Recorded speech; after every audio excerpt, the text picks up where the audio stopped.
Hey, it is the beBOLDyou podcast. I am live today with my guest, Pastor Jeff Moffett, otherwise known as Pastor M. Was that? I think that's what he said. Reverend M. So I don't know if I'll call him M or Jeff or what I'll call him, but I'll call him something as long as I'm not calling him late for dinner. I understand he's happy with that. And since my daddy used to say that to me all the time, that really made me smile and laugh. So thank you for that. Right before we went on, I was saying, now remind me again how to say your name. I always like to make sure I'm saying it right. So welcome to the podcast to all of my listeners. In case you've never met me before, this is your first podcast that you're listening to. My name is Cyndilu. I am the creator and founder of the beBOLDyou personality expression system, where we help you figure out who you are, who you want to become in the world, and the tools that you need to put in place to become that person and show up in the world the way you want to show up. So this is my podcast where I introduce new folks to you that I've met and I find very interesting, and I think you will too. So I would love for you, Jeff, to introduce yourself just a little bit more, because you know yourself better than I do. Thank you, Cyndilu. I am Pastor Jeff, Reverend M, Pastor M, Jeff, Miss Moffitt's son. I like that one, Miss Moffitt's son. I was born in Knoxville, Tennessee. I was reared in Detroit, Michigan, joined the military, the Army of the United States at 16, came on active duty at 17, came in just so I could get the GI Bill to go to college. It was my desire to go to Michigan State University and become an accountant. My mother, because of certain circumstances and being a single mother at the time, had other ideas after Staff Sergeant Owens came as the recruiter and offered her a lunch, Cyndilu, of all things, a lunch. She didn't even bring the leftovers home and signed me away to the Army. Well, so. Oh my God. I'm sorry. It's like, Mama. Mama. So I ended up doing a career, hadn't intended to do it. As a matter of fact, according to the Army's regulations, I was not to be allowed to re-enlist because I had got in trouble so many times. But by the providence of God, I re-enlisted, and eventually I did a 20-year career active duty, and then I did another 18 years as a special contractor. I'm also married to a military veteran. My wife, Victoria, did 28 years active duty. So we have together 48 years of active duty service to the United States Army. I am a pastor and author. I am a poet. I'm an entrepreneur. I own 3 businesses, and I'm just an all-out exciting guy. Yeah, I'm not shooting my own home, but I'm exciting. I excite me. That's right. We got to excite ourselves. We got to be able to laugh at ourselves. We got to be able to find joy in the world. And I know that's one of the things that you've been working on. You've recently taken a comedy course. So I want to talk about that a little bit more later. Right. But the first thing we're going to do is the beBOLDyou questions. I have 10 questions. They're super simple. So I say, some people say they're difficult. They're really not. So here's the first one. What is your favorite color? My favorite color is brown. All righty. So we've got his color, folks. Now, are you more introverted or extroverted? Believe it or not, introverted. I believe it. And what quote or phrase encourages you the most? It would be out of the Bible, Romans 8:28, that says, "And we know that all things work together to the good of them that love the Lord, they that are the called according to his purpose." Yes. And what energizes you? What energizes me? I have a desire to inspire 100 million people to move from the space of a victim to the place of a victor. Come on. I love that. And what is your favorite age? My favorite age, the one that I haven't reached yet, I guess. You enjoying the one you're at now, at least on the way? Cyndilu, I have had cancer twice, and when I do my spoken word, I enjoy every moment of the day. So yes, I Come on. enjoy the age that I'm at. Come on. I'm a walking miracle, literally. Are you a reader or a song listener primarily? Reader. And what book would you share with people that they must read? Viktor Frankl, Man's Search for Meaning. Come on, you need to read that one more than once too. That is a book that will Absolutely. change your life and the perspective and the way you look at the world. One of my favorite books. Now, I made an assumption that they are already reading the Bible. So, and if not, they would expect me as a pastor to say the Bible. But outside of the Bible, Viktor Frankl, that is a life-changing book. And if you can't enjoy life every day after reading that, then I need to baptize you and pray for you. Yeah, that's so true. So, what's the most exotic place you've ever visited? The most exotic place that I've ever visited, I'm going to say Dubai. Oh, neat. I have not yet been to Dubai.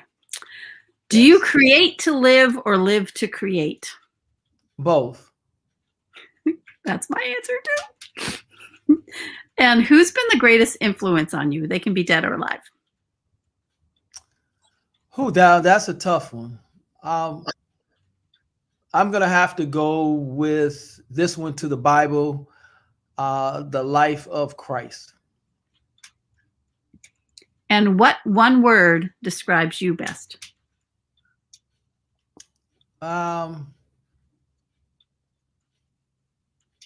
Inspired. Nice. I love it. Those are the hard questions. They're over now. Oh. See, it really wasn't that hard. No, I don't. Not at all. No. But if you ask me again in 5 minutes, I might change my mind. Exactly. The answers could totally change. I get that. Yes. I'm going to put this one up so they can see our names. That's a smart idea. Can I add a second quote? Can you what? Can I add a second quote? I like Einstein's quote that if you do the same thing over and over again and expect a different result, that is the definition of insanity. And I do that sometimes, especially when I'm looking for something. I'll go look back in the same place over and over again. It's like, no, I've looked here 4 times. It's not going to be here. It wasn't here the last 3 times. It's still not going to be here. Absolutely. Yeah. So you said you have a spoken word, which I love and I want to hear. And would you please bless us with that to kind of start off the show? I would love to, Cyndilu. Can you imagine a child so impatient? He couldn't wait for 9 months of gestation. Entering the world before his time, scarlet fever, the price of his crime. Doctors, nurses, hospital staff, the extended family on his behalf. From kindergarten to birth, one memory in mind, hospital, shots, milk, Christmas is all he can find. Ridiculed, bullied, abused, and abandoned.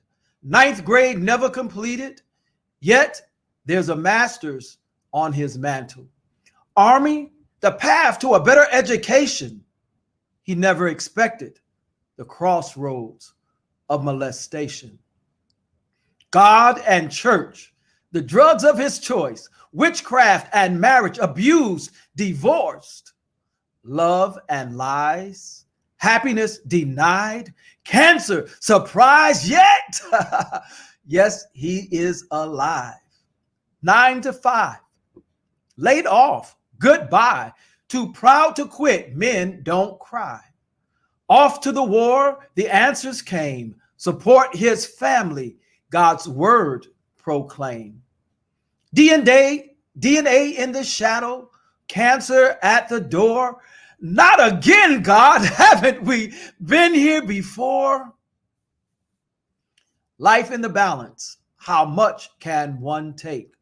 Desires to escape, held up by the weight of the responsibilities on his plate. Now, for those of you thinking, Pastor Jeff, you're singing to the choir. Well, of course I am. The purpose of my life is to inspire. Point.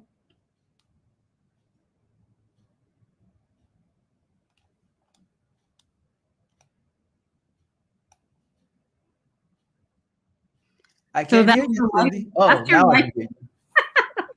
That's your life in a nutshell. That's about a fourth of it. Oh, wow. Yes. Okay. Why did you decide to do it in spoken word? I am an author and I've been writing poetry since middle school or junior high school, as they said it in when I was growing up. And so it ended up a spoken word really because I was on Clubhouse and they ask you to do a 2-minute pitch. And for me, I like to do things outside of the box. So I did my 2-minute pitch as a spoken word to introduce myself. Oh, fun. That is fun. So what on Clubhouse, what are you looking to connect with? Who are you looking to connect with, sir? On Clubhouse, I'm building. Well, right now I'm doing a lot of collaboration, so I'm helping other people in the room, which is something I've been doing the majority of my life, based off of what you just heard.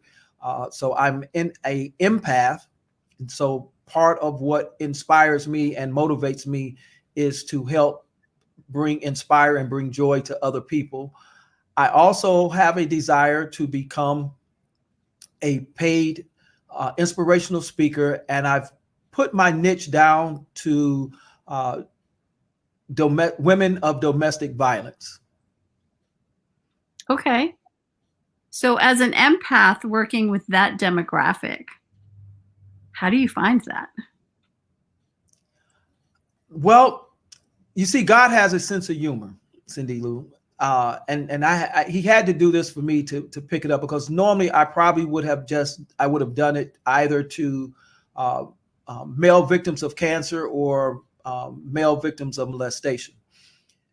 However, when I went through cancer the second time, I right before I went through, I had bladder stones. And I learned after I had the bladder stones that the pain of the bladder stones medically is described as the closest a man will know what it feels like to give birth to a baby.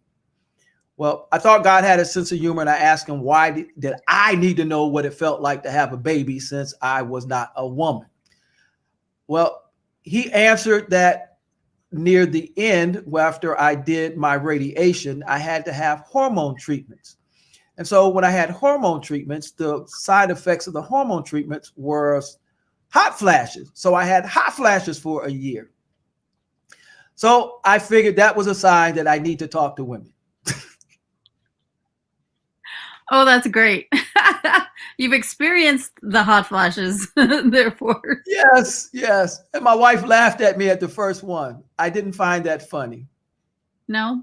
No, I not can't at all. imagine why.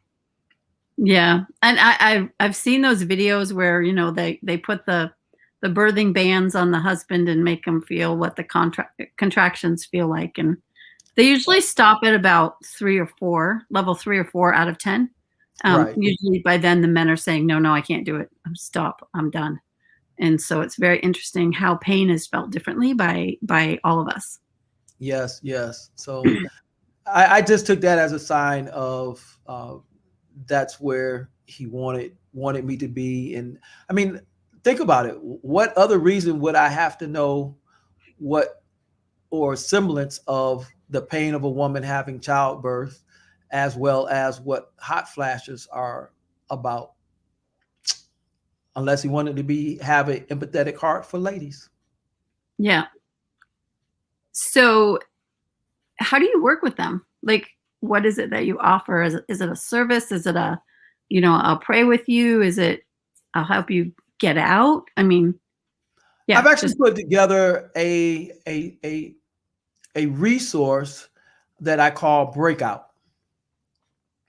And that's an acrostic for both the break and the out. Now, don't ask me what each one of them means right now, but for each one, there is a resource, a hyperlink that they can go to, as well as a word of inspiration or of affirmation for them to help them to be able to move from that place again of being a victim to a place of being a victor. Yeah. So you're taking people from victim to victor, and you don't exclusively work with the women, although you focus on that. So Right. I love it. Yes. So Yes. you yourself were a victim. Mm-hmm. How did you get to the point where you realized you needed to get help yourself? That was a long journey, Cyndilu, because as usual, or should I say, typically, I blame myself initially. It happened very early in my military career, so I blamed myself. I didn't know what PTSD was, and I didn't even frame it in the state of being molested. I guess I would have had to realize that's what it was at the point in time. And I'm in my second marriage. So my first marriage, I shared with my ex-wife, and she used the sharing against me. And so it went into the man cave on the inside of my brain and stayed there for years and years and years until I was doing some work to help another veteran and was looking at the symptoms of PTSD, and then looked at definitions for molestation and realized that indeed that's what I had gone through. So you didn't remember it? No, I remembered it. I just Okay. didn't. I processed it in different terms. I had a different reality. Yeah. I think that so many of us that have been through abuse, I don't know how old you were. I was 3 years old when my first abuse took place. Okay. I think that we don't know because we're so young. We don't really know that it wasn't our fault because we Right. can't separate it. Does that? Well, I was 19, and Oh, wow. being 19, but I was naive to what was going on, and it was an officer that did it, and so for a long time I blamed myself. But I was I'm going to say I was set up methodically and uh, taken advantage of because I was a very low ranking person at the time. So I think I may have been an E3 or E2. I don't know. Like I said, I got in a lot of trouble. So I was E2 or E3. So, you start out in the military in the Army as E1. So that's where I was at. And this person was an officer. Wow. That must have been an experience to go through to be, yeah. How Yeah, well, long? but it, Go it, ahead. it was an experience. And my outlook on life, especially again, from the framework of the spoken word, I came into the world with challenge as a premature baby. So I've been fighting all my life, and I've overcome and won those fights. That's why I say I'm a walking a miracle. As my earliest memory in life is at I would have been kindergarten, and that was getting out of the hospital because I had scarlet fever while other children were having measles and mumps. So it's just been a part of my life, and I see it as God preparing me to be able to help others, giving me the strength and the tenacity to make it through it, as physically as well as to have the mental ability and emotional intelligence to be able to process it in such a way that it's not detrimental to me, but it builds me. That is such a great way to process it and to look at that and I see why the all things working together for good is one of your favorite things, because that is not something that you would think is going to work together for good, going through that experience at 19. No, and I had to reframe that, to tell you the truth, Cyndilu, because being in church all of my life, literally, for the most part, even when I was halfway in and halfway out, when I first came in the military, when I was getting in so much trouble, is that initially we're taught, because the verbiage, the language of it says that all things work together for the good of them. And so we process that as being individual for our good. In actuality, what it really means, the writer is saying, it works together for God's good. And if it works together for his good, it has to work for my good. And the way I frame that is, what I went through wasn't for me. What I went through was for me to be able to help somebody else. So that's for God's good, not mine. But because it's his good, then it has to work for mine. Yeah, there's a way. God is faithful. I'll just put it this way. For me, God was faithful that I would find a way to forgive, and that I would find healing for my soul, for those things that were either done to me or that I did to others, Right. that I would not have chosen as my path. Yes. Forgiveness is so powerful.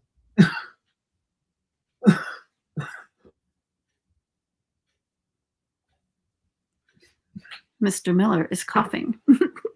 I heard that. I know. I'm going to have to edit this now, Mr. Miller, or people will be listening to you cough in the background. That is my beloved coughing in the background. And I said, do you think you can stay quiet for an hour? And he said, yes, of course I can. Then no. But no. It's going to work for the good. It will work for the good. And if you're listening to this and I did not edit it out, well, that's just the way it goes. Life is what life is. That's a blessing even to be able to cough, from my perspective. It certainly is. Coughing is much better than not breathing.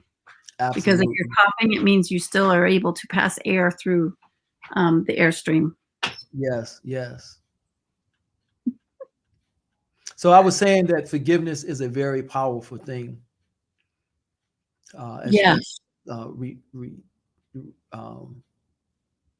Listening to what you said, it really is. I don't think a lot of people realize how liberating it is. Yeah, and it really is the release of ourselves. And I never understood that at first. It sets us free. Yes. It's not about condoning what happened, because it doesn't. No. I would never even condone some of the things that I had to forgive myself for, right? Like I wouldn't even condone that. But I needed to be set free from that. And I needed to be set free from that. Yes, absolutely. We aren't perfect beings. Yeah. I like the mantra, but for the grace of God, there go I. Are we related? I'm using all my favorite ones. Like these are like the ones I live by. I mean, it's truth. And being in the military and having traveled all over the world, I've seen some things that a lot of Americans and a lot of those who have only been socialized in the area in which they were reared have not seen. And so I have a stern appreciation for life and for what God has done and what he's blessed me with. All that I've described in that spoken word, I've been in places where that's nothing. Absolutely nothing compared to how they live each and every day. And when I was in Haiti, I was amazed, and I'm still amazed at how resourceful the Haitians are with materials that we would throw away. Oh my gosh, that reminds me of Peru. Yes. When I went to Peru and I watched them, and this lady brought me into her house. So we worked with a pastor there, and he ministered to the people at the dump. And then they went from there to there were people that worked at the dump every day. Some of them had homes and some of them didn't. Right. We went into the home of one of them, and she was showing us her plastic bag, her Ziploc bag, and how proud she was that she had a Ziploc bag. And I Right. was just like, whoa, dirt floors, a mattress stuck up in there, While we Right. were at the dump having a church service, there was a rotating couch. And I've probably shared this with some of my listeners before, so if they're bored with it, oh well. But there was a mattress up on the hillside, and like literally the people on it would rotate throughout the service. There'd be some sitting there, they'd get up and go do a little work, somebody else would come and sit there. So I called it the little rotating couch. It was Wow. really interesting to see, and the children that were at the dump. And I'm sure you saw the same thing when you were in Haiti, like just they figure it out. The Yeah. resilience to stay alive is amazing. Absolutely. Yeah. In Haiti, it's heart-wrenching because at the dump there, you see them literally fighting over the food that's coming out of the dump truck. But their resilience, I want to move from that side of it to the resilience. They will take a limb off of a tree, chew the end of it up, and paint a picture that looks like it ought to be hanging next to the Mona Lisa. Wow. And we complain because our food's too hot or too cold, it has too much salt in it. It's a different frame of reference. If we can step outside of the picture of our lives and look at a new perspective, from a new perspective, we would be more grateful than we are as. Yeah, Stephen Covey calls that a paradigm shift. I love it. Yeah. Who's your favorite? So is he your favorite? No, who's your favorite? Who's your favorite like personal development person? I like John Maxwell. I definitely love Les Brown. I don't have one favorite. I mean, each one, it's like making the world's best cake.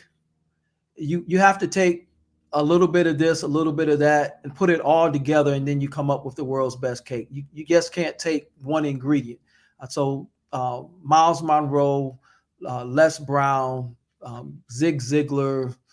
I mean, it's each of them has their own ingredient that if you use the right amount of it, right at the right temperature, it just helps you to make the right cake for life. And the thing about that is, Cyndilu, is that the ingredients that I choose work for me, but may not work for you. How do you help people to find the recipe that works for them? By asking a lot of questions and doing some verbal reflection, because as an empath and I'm an auditory learner, so I listen very intently. And so I will listen to what they're saying, and being a communicator in the military, I will communicate back to them what they said and then ask them a question and let them come up with a solution for whatever it is that we're talking about. So I don't give advice. You don't give advice. You just I give don't give advice. options. I let them out. Yeah, we can say I give them options because I'll ask them. If they come up with something, then we'll talk through it and find, okay, so if you take that, if you make that action, then what are the results going to be? Because one of the things that I believe that God gives us all the way from Adam and Eve is choice. And because he gives us the freedom of choice, then there's either a risk or reward. And we get to choose which one we want to do, whether we want to take the risk or we want a reward. And once we make that choice, then we keep moving, because that choice then is going to have another risk or reward. And so I present those to people and let them decide for themselves which ones they want to do. Well, and if you go with the thing you said there with, but for the grace of God go I, it really is our own, and that comes from the 12-step program. At least that's where I learned it. was in Right. a 12-step program. I went for Overeaters, so OA, Overeaters Anonymous. That was the Okay. first place I heard that term. Um, and um, it shook me to my core because I realized I was 2 steps away from anyone else in the things that they were experiencing and doing. It's 1 or 2 choices that shifts who we are, where we are, what we're doing. It comes down to our choice. Right. And we are the only ones who can make a choice about our lives. So I love that you give them options Yes. to lay it out. Other than that, I mean, they would come back and blame me if it didn't work out. And we don't want that. Especially if you're dealing with helping women to get out of abuse. So are you helping them get out of their situations, or are you talking to them after they're No, out? this is about, well, in a sense, because see, everything has to start with the mindset.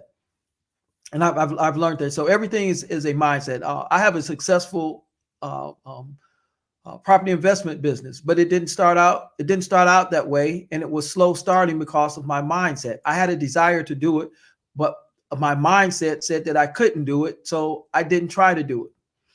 Then someone told me of a better way to buy property, and I thought it was too good to be true. So I told myself that it wasn't true, and so it never became true until I went back and revisited and found out that it was true. So I shifted my paradigm, and because of that, I started using it, and it propelled me into the business. So when I start with the mindset, a woman or a man who is jailed by their mind will never be freed by anyone until they unlock the lock that's on their brain. So it has to start at a neurological level before it can manifest itself into a natural level. What is your go-to to shift a mindset? One is educating and reframing their what they say, making them aware of the power of their words, uh, informing them of the power that they have within themselves, and affirming that power and asking them to speak that affirmation. Looking at, because of what I've been exposed to in life, most people that I talk with, I can present a situation that will shift their paradigm from their troubles to understand that their troubles compared to somebody else's troubles are not quite as monumental as they think that they are, although they are real because their perception is their reality. And because of that, even a subtle mind shift, if you change the degree of your course by 1 degree and you go over a long enough period of time, you can be very way off from where you were supposed to land. And so if I can change their trajectory just 1 degree, then I've been successful. What did you do in the military? In the military, when I first came in, I was in what's called logistics, and then I did that was for almost 3 years, and then I did communications. I also did something that's called frequency management, which is a very interesting field that I didn't fully understand until after I retired. And so, frequency management would be when we would go into an area, especially uh, overseas. I would take the frequencies that the military were using for their communication equipment and filter those through the communication frequencies that were being used in the host country to make sure that there was no interference. And then I Okay. also I created the document that allowed us to talk securely. Okay, that makes sense. So you're kind of doing that now with what you're doing with working with women. You're helping them to understand what they're thinking, Right. how their thinking works, Uh-huh. to see if there's any interference happening, and to clear Right. the channel or switch channels. Absolutely. you ever thought of it that way before?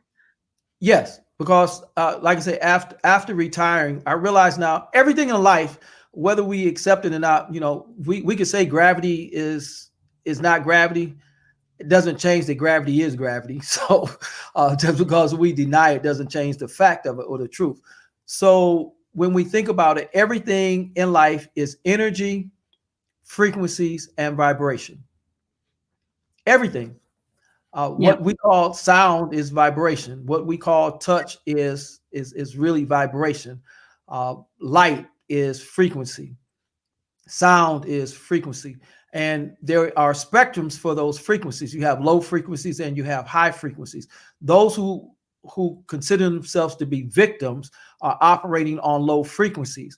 And so those low frequencies then will be in a spectrum of other low frequency people. So I educate them to understand that if they're going to move from the place of a victim, that they have to change their frequencies, which will change the spectrum that they're in, which then is going to increase their own personal energy. If that makes any sense. No, I love it. For those who might be sitting here going, he's lost me. He takes what you're thinking now, and if it's stinking, he helps to replace it with something that's not stinking, so that it's a better way for you to think. And you think Cyndilu, that's the easy way to explain it. So almost anybody that's in our age group or that's not a millennial understands how a radio works. Mm-hmm. And that radio has a spectrum. Your FM has a spectrum. Your AM has a spectrum. Your AM is one channel. Your FM is two channels. So if there's if you like jazz and you want to listen to the jazz station, if you get close to it, you will start to hear it, but you'll hear interference. Yes. Once you get completely exactly tuned on, you get a clear signal. And so it's the same thing with our brains. When we are tuned or out of tune, we get a lot of noise.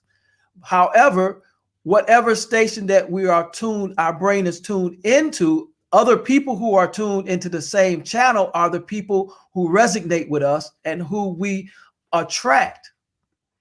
And so my job is to help people to understand that and how to tune to a higher frequency without the noise. Yeah.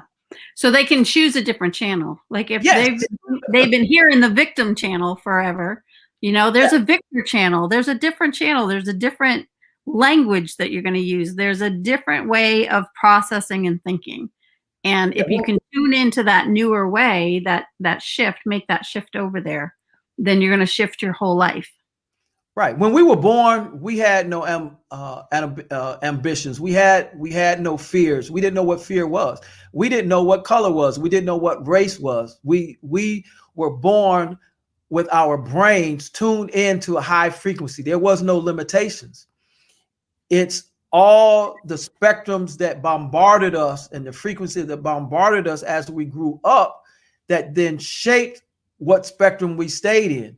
And if we can help a person to understand that, to move back and understand that they already have in them what they need to be able to go to the higher frequencies, we just help them to get rid of the noise and fine tune it. Yeah. If that makes sense. It's so good. No, it totally makes sense. And it's going to make sense to the people who need to connect with you. Because that's the whole thing, right? Like if you're able to talk to them in a way that you understand and they comprehend, right, those are the people drawn to you. This is where there's not too many people in the personal development world. There's somebody that's going to speak the language that you understand and that is going to help you to break free from that channel, that rut that you've been in, and get you onto a new rut, a new way, a new path, a Absolutely. New way of doing. Yeah. So I love this and I actually understand a lot of that stuff. So okay. Yeah. I thought you did. I don't think I've ever blown up a capacitor on purpose. Well, okay, maybe. Now that's interesting because that could be a trigger with the smells that it puts into the air. Yeah, totally.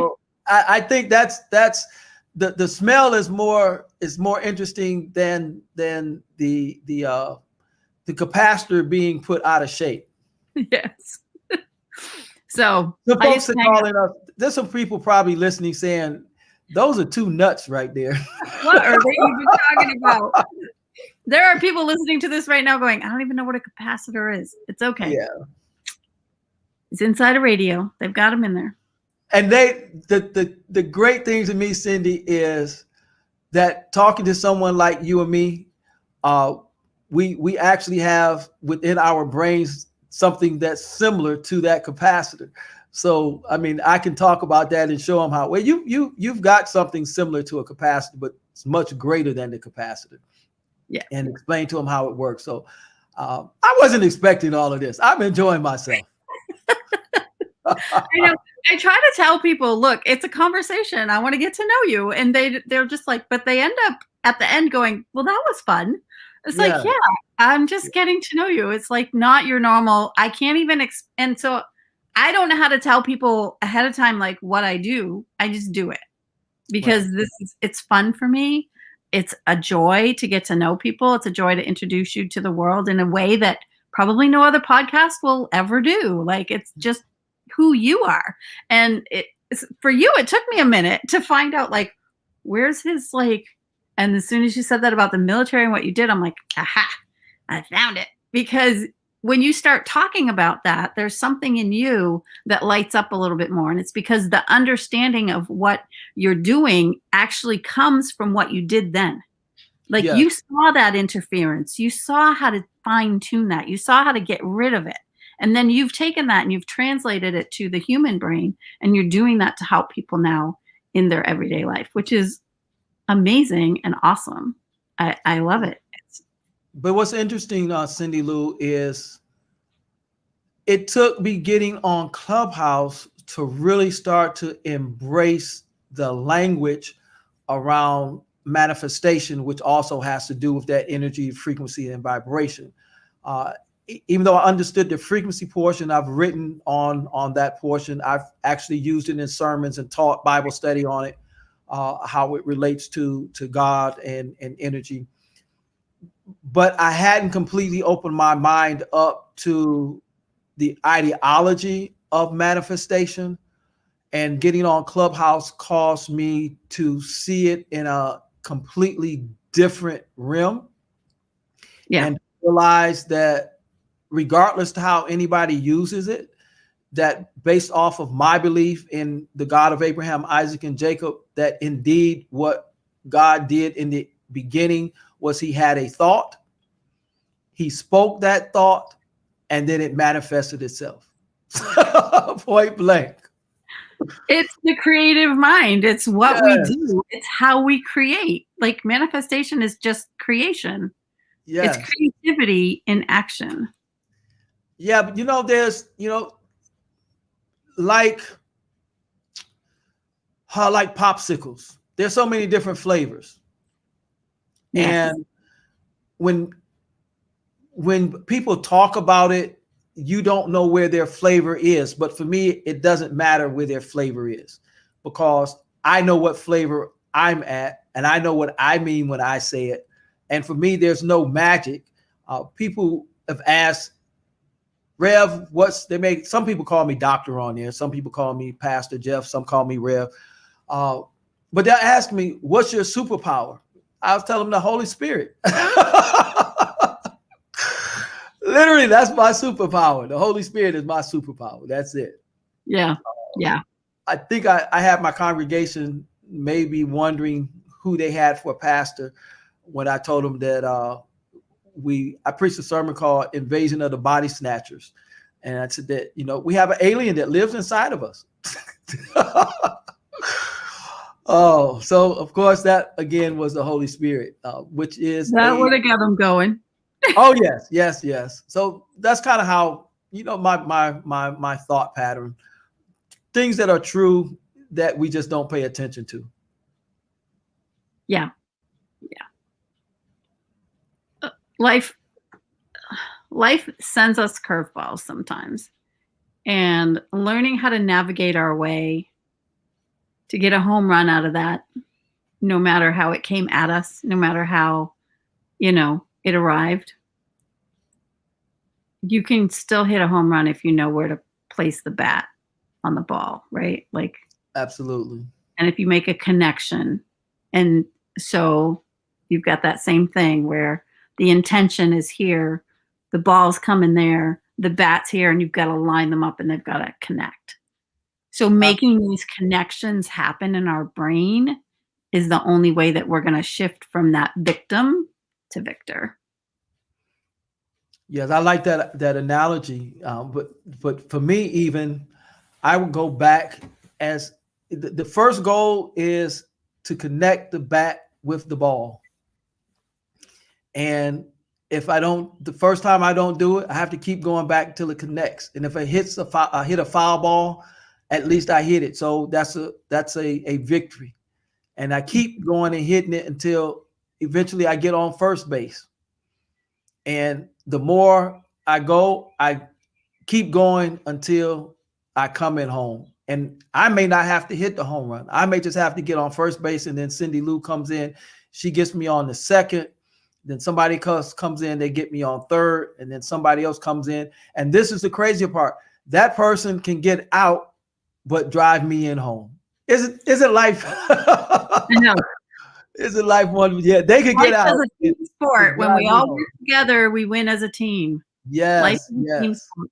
So yeah, if you're trying to do it all on your own, let it go. And I love that. What is it? A 384 or whatever is like this amazing batting average. But that means that you miss 600 and whatever, right? Like, because that's out of 1,000, isn't it?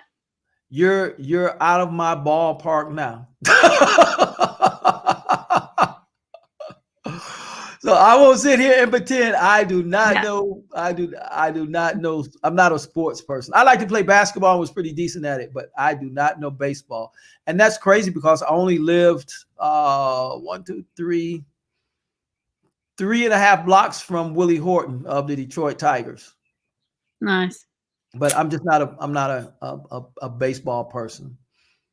I don't know why I have all these sports things in my head. My dad was not. Oh, because grandma was a baseball person. Grandma was a baseball person. Dad was a football person. Anyway, the idea is the general concept that I was trying to get across was right. You don't have to get them all in. You just got to get good at your attempts. Right. And the one when it goes in, you get the points and you move forward. And as long as you're moving forward, you're good. Yeah, you take an action.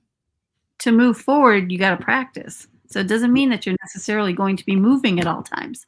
It means you're going to be learning to take aim and learning to throw that ball and know where it's going to go.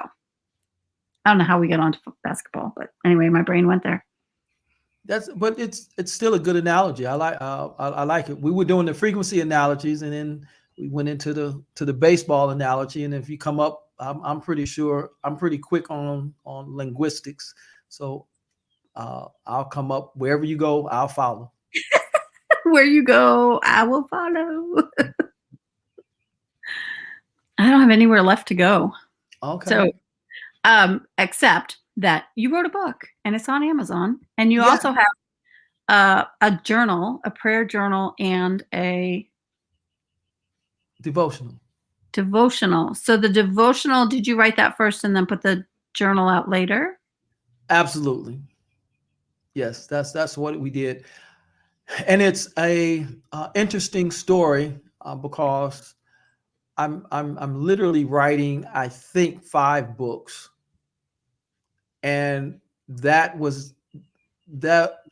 either of those weren't intended to be books. Okay. I was taking a 21-day challenge, devotional challenge while I was in Afghanistan, and because I'm a writer, I journaled it. So it was really a devotional where we had a topic and you prayed for that each one of the days. So I journaled it. And by the time I got to 21, with me being left brain, right brain, I said, this would make a good book, but I don't want to write it out for a year.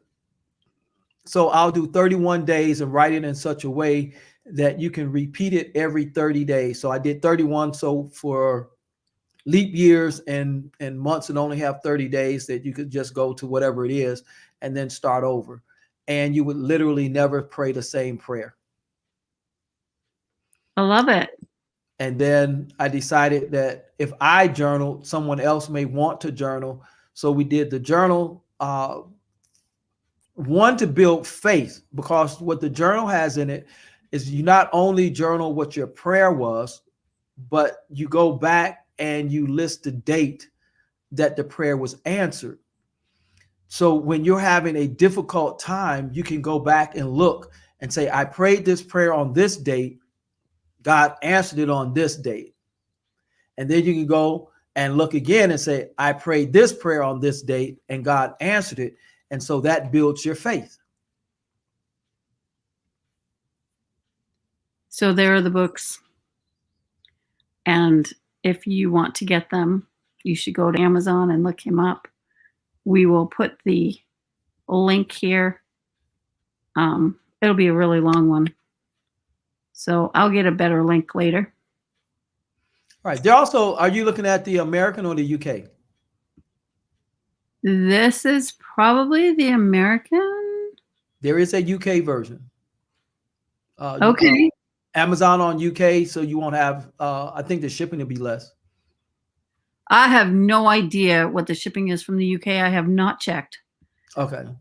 Oh, I tell you, shipping in this country is just, yeah.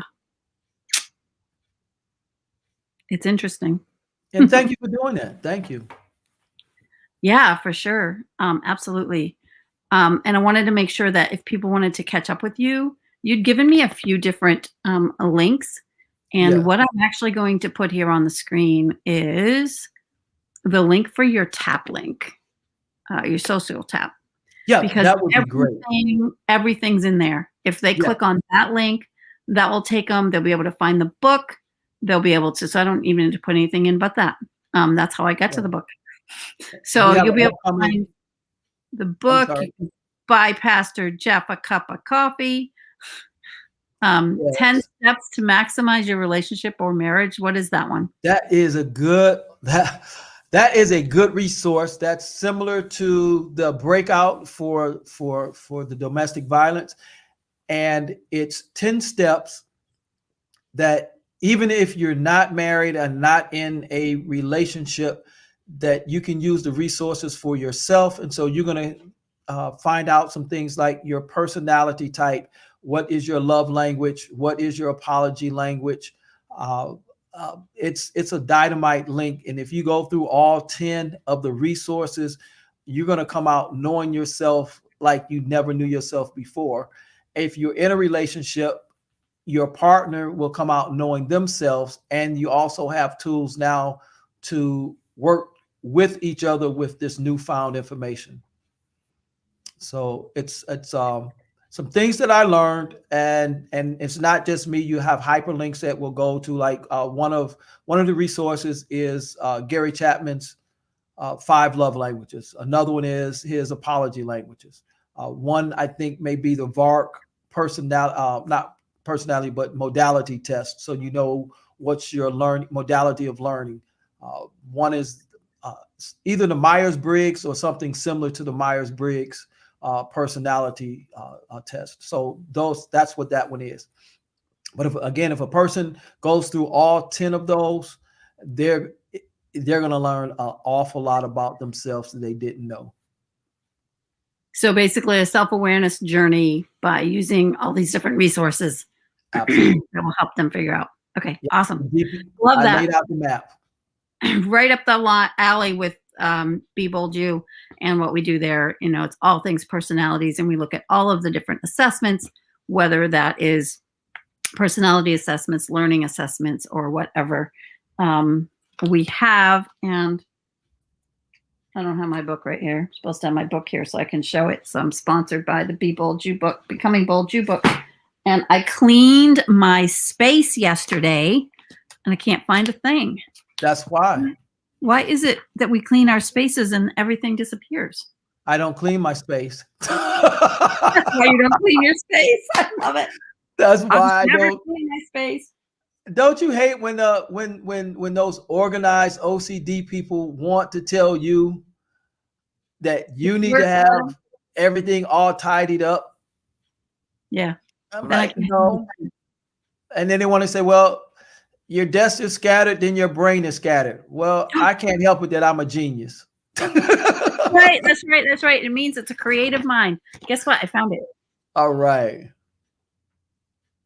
Good. Now send me the link for that so I can get a copy. I will send you the link for that. And I will put it in the, I'll put it somewhere. For those who are listening to this messy wrap up at the end, thank you for listening to the whole thing. Thank you for being with us. And until next time on Becoming Bold You, I've got RJ, the confidence. She's a confidence coach coming next week, and it will be amazing. She has been through a lot of physical things. So we're going to talk about being confident after that. So thank you so much, Pastor Jeff, for being with us. And for all those listeners who are listening, remember to always,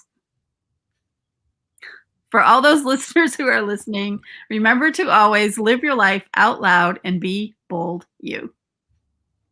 Absolutely. I've enjoyed it, Cyndilu.